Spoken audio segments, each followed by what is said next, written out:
नमस्ते बच्चों। आजकल लॉकडाउन का पीरियड चल रहा है और पढ़ाई में बहुत दिक्कत हो रही है। पर 12th क्लास के बच्चों ने पढ़ाई छोड़ी कहाँ है? वो तो पढ़ ही रहे हैं, ऑनलाइन पढ़ रहे हैं, पीडीएफ से पढ़ रहे हैं, है ना।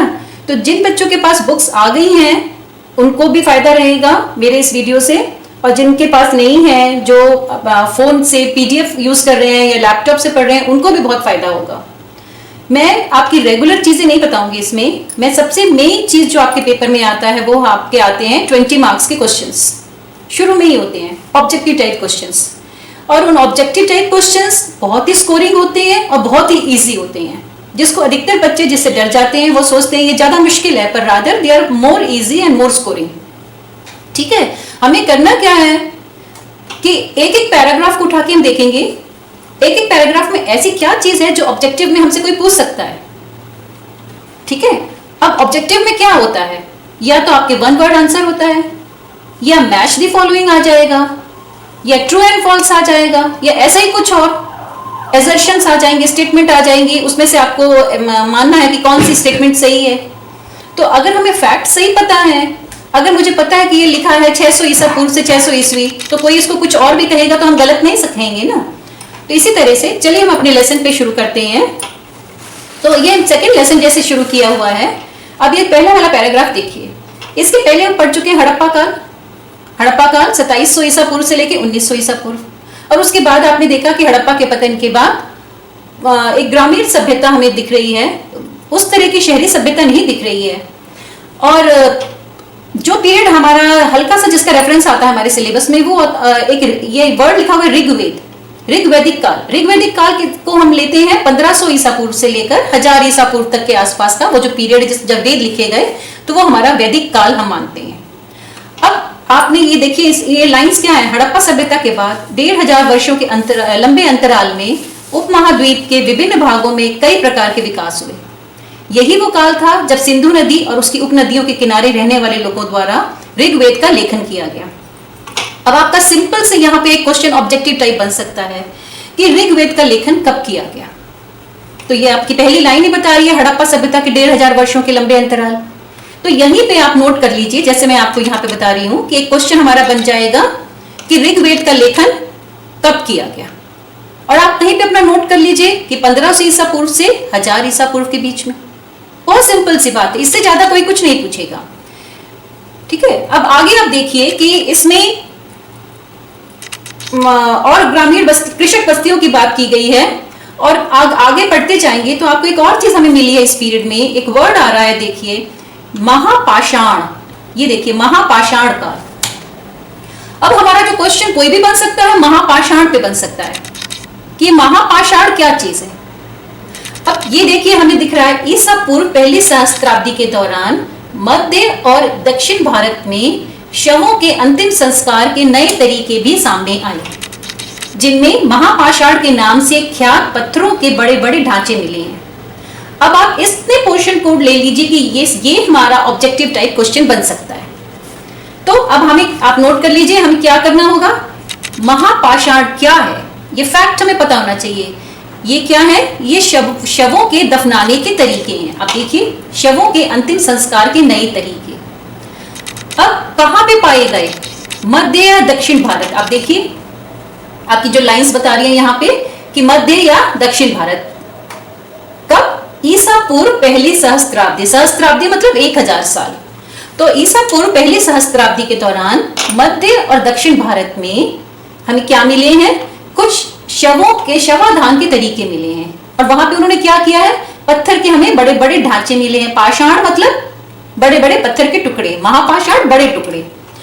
तो इस पीरियड को इतिहासकारों ने नव महापाषाण का ही नाम दे दिया है कि ईसा पूर्व पहली सहस्त्राब्दी के दौरान कहां पे ऑब्जेक्टिव टाइप क्या बन सकता है हमारा? टाइम पूछ सकता है, कोई हमसे जगह पूछ सकता है।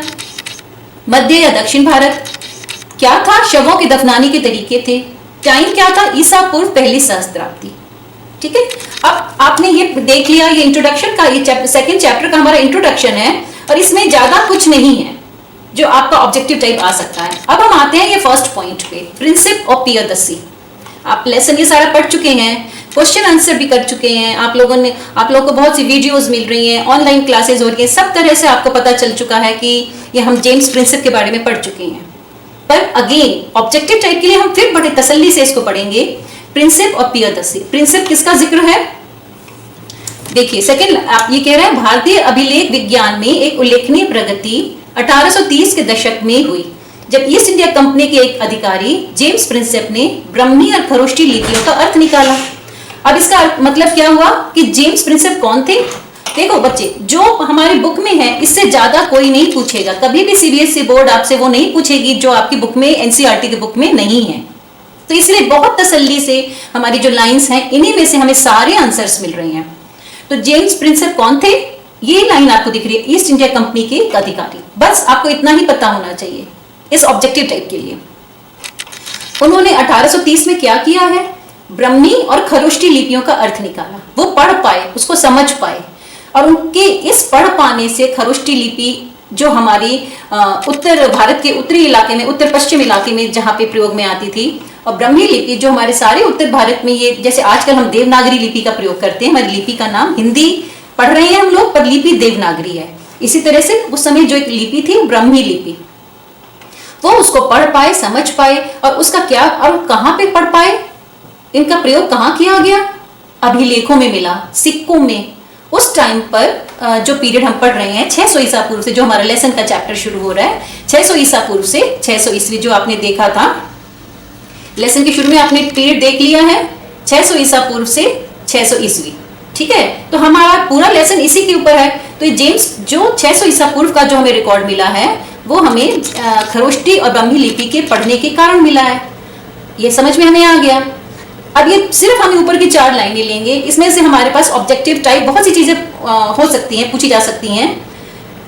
भारतीय अभिलेखा विज्ञान क्या है? जो हमारा आर्कियोलॉजिकल डिपार्टमेंट है। इंग्लिश मीडियम के बच्चे भी समझ पा रहे हैं इसको। भारतीय हमारे आर्कियोलॉजिकल डिपार्टमेंट में एक अधिकारी थे, ईस्ट इंडिया कंपनी के वो अधिकारी थे, नाम था जेम्स प्रिंसेप।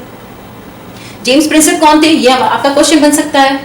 उन्होंने किन लिपियों का अर्थ निकाला? जेम्स प्रिंसेप कौन थे, कौन था? जेम्स प्रिंसेप ने किन लिपियों का अर्थ निकाला और कब निकाला? आप ये क्वेश्चंस नोट कर सकते हैं। जेम्स प्रिंसेप कौन थे या कौन था?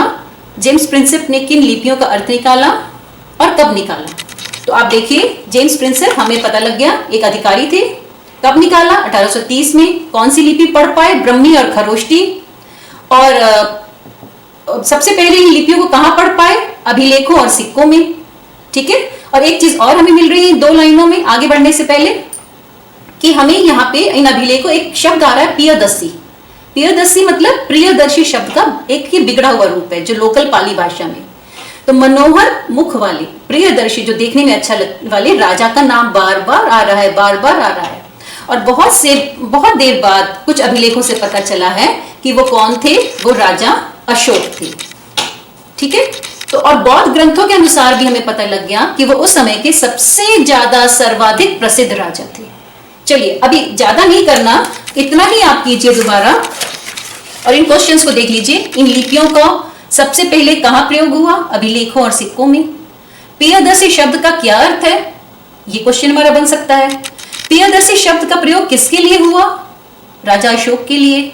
और अशोक के बारे में हमें सर्वाधिक जानकारी कहां से मिल रही है? तो बौद्ध धर्म ग्रंथों से। चलिए बच्चे, आगे का हम अगले वीडियो में बात करते हैं। इतना पहले आप क्वेश्चंस तैयार कर लीजिए।